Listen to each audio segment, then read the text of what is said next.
मुझे लगता है हमें जल्दी नहीं करनी चाहिए।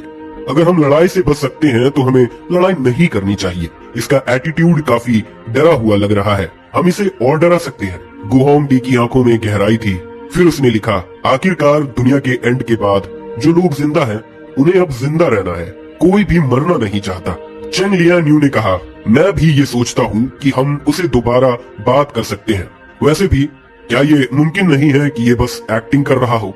चेंग लियांग यू एक बहुत ही कॉशियस इंसान था। वो एक ईमेल के बेसिस पर ये नहीं कह सकता था कि जैंगी कमजोर और इनकम्पिटेंट है। ऐसे लोग हेवनली सी सिटी को कंट्रोल नहीं कर सकते, लेकिन उनके पास अभी भी हेवनली सी सिटी के बारे में लिमिटेड इंफॉर्मेशन थी और उन्हें जैंगी के ब्रिलियंट अचीवमेंट्स का पता नहीं है। सुजान मिंग ने अपने भरे हुए चेहरे के साथ अपने कांपने वाले होठों को दबाते हुए कहा, चेंग लियांग यू, तुम बहुत कॉशियस हो, चाहे वो एक्टिंग कर रहा हो या नहीं। हेवनली सी सिटी की वीकनेस सबको पता है, हमारी आर्मी कुछ स्वीप कर लेगी। चेंग लियांग यू ने बेध्यान जवाब दिया, ये इतना सिंपल नहीं है, हमें जैंगी से दोबारा बात करनी चाहिए। अगर हम पीसफुली सॉल्व कर सकते हैं तो कोई भी खून खराबा करने की जरूरत क्यों है? गु होंगडी ने कहा, तो फिर बात कर लो, उससे कह दो कि अपना टेरिटरी और रिसोर्सेस हमें दे दे और हम उनकी जान बचा सकते हैं। जब तक जिंदा रहने का चांस हो, लोग मौत नहीं चाहते। चेंग लियांग यू ने कहा, ठीक है, मैं समझ गया। इस पर सुजान मिंग ने भी बेहालत होकर कहा, ठीक है, उससे दोबारा बात करो, लेकिन हमें उसे ये भी दिखाना होगा कि हमारी पेशेंस लिमिट हो चुकी है और हमारे पास टाइम नहीं है। तीनों ने इस बात पर कंसेंट दिखाया और जैंगी से दोबारा बात करने का फैसला किया। लेकिन इस दौरान जैंगी के टॉप हैकर यांग शिंगशिंग ने उनकी ऑर्गेनाइजेशन का नेटवर्क फायरवॉल तोड़ दिया और उनके सारे इंफॉर्मेशन ले लिए। हर फोर्स का ऐसा पावरफुल नेटवर्क सिक्योरिटी सिस्टम नहीं होता। हेवनली सी सिटी चाइना का सबसे डेवलप्ड सिटीज में से एक है। शुरुआत में कुछ बहुत पावरफुल प्रोग्रामर्स मेजर बेसिस पे काम कर रहे थे, लेकिन डे सिटी में हेवनली सी सिटी के सिम्फन इफेक्ट की वजह से ऐसे लोग कम मिलते हैं। यांग शिंगशिंग ने उनका नेटवर्क फायरवॉल कुछ इस तरह तोड़ दिया जैसे वो एक स्पाइडर वेब से बना दीवार हो, बिना किसी मुश्किल के। उसने तुरंत डे सिटी के 3 मेजर फोर्सेस के इंटेलिजेंस जैंगी तक पहुंचा दी। जैंगी लिविंग रूम में बैठा था, क्रॉस लेग्ड सोफा पे, पाँव नंगे, वार्म येलो पजामास पहना था और उसके घुटनों पर कंप्यूटर था। यांग शिंगशिंग उसके पास बैठी थी और उससे मिलती जुलती इंफॉर्मेशन दिखाते हुए जो उसने हासिल की थी समझा रही थी। अभी के इंटेलिजेंस के हिसाब से ये 3 फोर्सेस इतने छोटे नहीं हैं।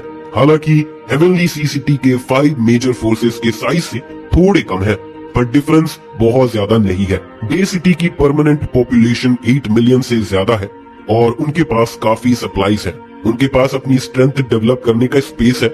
जैंगी के उंगलियों ने टच पैड पर धीरे से स्क्रॉल किया और 3 मेजर फोर्सेस की कॉम्बैट पावर इंफॉर्मेशन देखते हुए बोला, सबसे इंटरेस्टिंग ये है कि इनके पास अपनी इंटरनल इंटेलिजेंस नहीं है, बल्कि दूसरे 2 फोर्सेस की इंफॉर्मेशन भी सेपरेट ही रिकॉर्ड की गई है। इससे जैंगी को काफी फायदा हुआ, क्योंकि कोई भी अपनी लीडरशिप के वीकनेस को अपनी डेटाबेस में क्लियरली रिकॉर्ड नहीं करता। सुजान मिंग, जो अपनी स्ट्रेंथनिंग सिस्टम का यूजर है, उसका ability code name dark power है, जो आर्मर को तोड़ने और बॉडी को पेनिट्रेट करने की क्षमता रखता है। अगर क्लोज कॉम्बैट में लड़ता है तो वो हैवी आर्मर पहनने वाले लोगों को भी चोट पहुंचा सकता है। जैंगी को ये सब जानकर अब समझ आया कि चेन जुगान को उसने कैसे मारा था।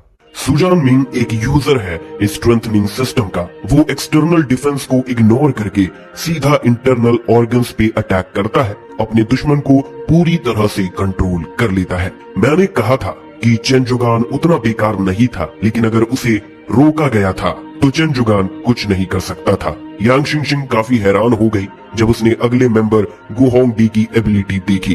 गु होंगडी एक मेंटल सिस्टम का यूजर थी और उसकी एबिलिटी का कोड नेम है स्कारलेट किस, जो माइंड को बीविश्ड कर देती है और लोगों को अपने पपेट्स बना देती है। ये एक ऐसे प्यार की तरह होती है जो दिल से की जाती है। जैंगी ने चुपके से सांस ली, ये एबिलिटी कितनी पोवर्ट है। दूसरा बंदा क्लियरली जानता है कि उसे ट्रिक किया गया है, लेकिन जो प्यार में इतना फंसा होता है वो फिर भी डूबा रहता है। इसीलिए जांगी को याद आया कि गु होंगडी के पास सबसे ज्यादा सबॉर्डिनेट्स क्यों हैं। इस तरह की पावर कंट्रोल से उसके पास काफी सबॉर्डिनेट्स हैं। ये एक तरह से युआन कोंगिए का वीक वर्जन है। भाई जांगी, यांग शिंगशिंग बोली, इसकी एबिलिटी की वीकनेस भी यही लिखी हुई है। क्रिम्सन किस को एक्टिवेट करने की एक डिस्टेंस लिमिट होती है जो 100 मीटर्स के अंदर होनी चाहिए, और जितना ज्यादा क्लोज होगा उतना ज्यादा पावरफुल इफेक्ट होगा। यांग शिंगशिंग थोड़ा शर्मा गई जब उसने इसकी डिटेल्स पढ़ी। जैंगी ने उसे देखा और पूछा क्या हुआ, लेकिन वो कुछ नहीं बोली। अगर डायरेक्टली किस किया गया तो एक डेल्टा लेवल म्यूटेंट भी गिर जाएगा। ये गुहोंग डी पूरी प्रोफेशनल थी। यांग शिंगशिंग ने थोड़ा कंफ्यूज्ड होके कहा, प्रोफेशनल का क्या मतलब है? जैंगी ने कुछ एक्सप्लेन नहीं किया और बस बोला, तीनों मेजर फोर्सेस के लीडर्स डेल्टा लेवल म्यूटेंट्स हैं और उनकी एबिलिटीज भी काफी एबनॉर्मल है। लेकिन कोई भी एबिलिटी चाहे जितनी भी एबनॉर्मल हो उसकी वीकनेस होती है। जैंगी जो डेल्टा लेवल के पीक पर है, उसकी एबिलिटी के स्ट्रेंथ के बावजूद उसे भी क्लोज रेंज पर अटैक होने का रिस्क होता है। इसीलिए जैंगी हमेशा कॉशियस रहता है और कभी भी किसी भी एनिमी को अंडर एस्टिमेट नहीं करता। चेंग लियांग यू एक ऑर्क टाइप एबिलिटी यूजर है। उसकी एबिलिटी का कोड नेम है जैगवार, जो साउंड की स्पीड के करीब दौड़ सकता है और एक फियर्स हंटर की इंस्टिंक्टिव हंटिंग एबिलिटी रखता है। जैंगी ने शांति से तीनों मेजर बेसिस के हर म्यूटेंट की इंफॉर्मेशन पढ़ी और अपने मन में उनकी ताकत का एक रफ असेसमेंट किया। हेवनली सी सिटी के उनके हेल डे के टाइम से इतना अच्छा नहीं था, लेकिन फिर भी काफी स्ट्रॉन्ग थे। जहाँ तक वेपन्स और इक्विपमेंट का सवाल है तो कोई खास बात नहीं थी, और ये एमराल्ड वाटरसाइड बेस के मुकाबले काफी इंफीरियर था। ये अज्यूम किया गया था कि वो हेवनली सी सिटी को इन्वेड करने आए थे और उनके पास ज्यादा हॉट वेपन्स नहीं थे। इस केस में उनकी ताकत कम से कम 20% कम हो जाएगी। जैंगी ने अपने दिमाग में ध्यान से हिसाब लगाया और कोई भी डिटेल्स मिस नहीं की। तभी उसे मेल बॉक्स से एक प्रॉम्प्ट आया। जैंगी की आंखों में एक तेज रोशनी आई। जान गया कि ये डे सिटी से रिस्पॉन्स था। उसने अपना हाथ बढ़ाया और ईमेल पर क्लिक किया। ईमेल का कंटेंट पढ़ने में 1 मिनट से भी कम वक्त लगा। वो अभी भी अपने हिपोक्रिटिकल रेटोरिक का यूज कर रहा था अपनी टफ एटीट्यूड को दिखाने के लिए। हेवनली सी सिटी एक इम्पोर्टेंट सिटी है साउथ ईस्ट कोस्ट पर, और ये नहीं खोया जा सकता। ये आपकी फोर्स का नहीं, पूरे रिवर साउथ डोमेन और पूरी चाइना का मसला है। इसीलिए हमारे डे सिटी के 3 मेजर फोर्सेस का जॉइंट डिफेंस जरूरी है। कृपया ओवरऑल सिचुएशन को पहले रखें। अगर आप रेजिस्टेंस पर जिद्दी रहे तो हमें टफ मेजर्स लेने पड़ेंगे। अगर कोई फ्रिक्शन या कैजुअलिटीज होती है तो ये बुरा होगा। कृपया सोच समझ के फैसला करें। आखिर में एक और बात, हम ऑलरेडी रास्ते में हैं और जल्द ही हेवनली सी सिटी में मिलेंगे। ईमेल पढ़कर जैंगी ने अपनी आंखों को थोड़ा सा धीरे से बंद किया और लिप पर एक चालाक मुस्कान दी। उसने ये ईमेल सिर्फ एक मकसद के लिए भेजा था, जो था दिखावा। वो चाहता था कि डे सिटी के लोग उसकी स्ट्रेंथ को कम समझें। अगर वो सीधा सरेंडर कर लेता तो डे सिटी के लोग शक करते। जैंगी बैठ के आराम से चाय पीता और टीवी ड्रामास देख रहा बिना किसी जल्दबाजी के। धीरे धीरे आधे घंटे बाद उसने दूसरे पार्टी को एक और ईमेल भेजा। आपके लिए हमारे डिफेंस में मदद करना मुमकिन है। हमारा डिफेंस अभी थोड़ा वीक है। हम आपको एक हिस्सा दे सकते हैं, लेकिन आप हमारे करंट बेस को मूव नहीं कर सकते। जब डे सिटी के 3 मेजर फोर्सेस के लीडर्स ने ईमेल देखा तो उन्होंने चुपके से हंसना शुरू कर दिया। जैंगी के एक्शंस ने ये दिखाया कि वो डे सिटी के म्यूटेंट्स के साथ कम्पीट नहीं कर पा रहे। उसने टेरिटरी देने का फैसला कर लिया है, जो उसकी कमजोरी और डरपोकनेस को दिखाता है। आज डे सिटी एक टेरिटरी, कल डे सिटी एक जमीन, और जल्द ही 3 मेजर फोर्सेस पूरे हेवनली सी सिटी को खत्म कर देंगे। और उसके बाद जैंगी और उन 3 बेस ऑर्गेनाइजेशन को भी अपने अंदर समेट लेंगे। आखिरकार उनके पास सबसे कोर रिसोर्सेस, सप्लाईज, वेपन्स और म्यूटेंट्स है। तीनों फोर्सेस के लीडर फिर से इकट्ठा हो गए और डिस्कस करने लगे। सुजान मिंग, उसने अपनी बात सॉफ्ट कर दी है। लगता है हम हेवनली सी सिटी को बिना एक भी सोल्जर्स खोए ले सकते हैं। तुम्हारा क्या कहना है, गुहोंग डी? फिर गुहोंग डी ने जवाब दिया, हम किस चीज का इंतजार कर रहे हैं?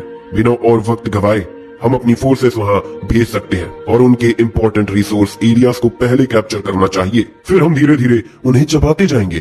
फिर चेंग लियांग यू ने कहा, ये ठीक नहीं होगा। उनके पास अभी कुछ फोर्सेस बची है। मुझे लगता है कि उन्हें सरेंडर करने और अपने वेपन्स रख देना बेहतर होगा, ताकि हम बिल्कुल सेफ हो सके। फिर गुहोंग डी ने मुस्कुराते हुए कहा, चेंग लियांग यू, क्या तुम बहुत इम्पेशेंट हो? अगर हम उनसे वेपन्स देने और सरेंडर करने को कहते हैं तो वो हमसे जान तक की लड़ाई करेंगे। हाँ, हम उनके कम नंबर के सोल्जर से नहीं डर रहे हैं, लेकिन जंग में अपने सोल्जर्स और जनरल्स का नुकसान नहीं होना चाहिए। सुजान मिंग ने भी कहा, हाँ, म्यूटेंट्स कम है, लेकिन वो भी इलाइट है। उन्हें डेस्परेट सिचुएशन में डालना जरूरी नहीं है। चेंग लियांग ने थोड़ा सोचकर कहा, मुझे बस लगता है कि वो अपनी टेरिटरी और रिसोर्सेस इतनी आसानी से नहीं देंगे। जब तक वो अपना रेजिस्टेंस पूरी तरह से खत्म नहीं कर लेते तब तक मुझे सुकून नहीं मिलेगा। फिर सुजांग मिंग ने कहा, मुझे लगता है ये अच्छा आइडिया है। तभी चेंग लियांग ने जवाब दिया, ठीक है, लेकिन हमें उनकी काउंटर अटैक से बच के रहना होगा। गु होंगडी ने मुस्कुराते हुए कहा, फिर हम अपनी इलाइट फोर्सेस भेज देंगे। एब्सोल्यूट स्ट्रेंथ के सामने सारी कॉन्स्पिरेसीज और ट्रिक्स बस मजाक बन के रह जाती है। तीनों ने डिसाइड किया कि वो अपने हेडक्वार्टर्स के सबसे इलाइट म्यूटेंट्स को हेवनली सीसीटी भेजेंगे। ये काम देर नहीं कर सकते, क्योंकि अगर रिवर साउथ डोमेन को पता चल गया तो वो मुसीबत में आ सकते हैं। जब वो हेवनली सीसीटी पहुंचेंगे तो वो अपने पावरफुल फोर्स का इस्तेमाल करके जैंगी और दूसरे लोगों को दबा लेंगे और उनसे टेरिटरी और रिसोर्सेस ले लेंगे। तीनों फैमिलीज ने अपने प्लान पर कंसेंट बना लिया और तुरंत लोग भेजने के लिए ऑर्गेनाइज किया, लेकिन उन्होंने जैंगी को कोई जवाब नहीं दिया ताकि जैंगी उन्हें पहले से अटैक न कर पाए।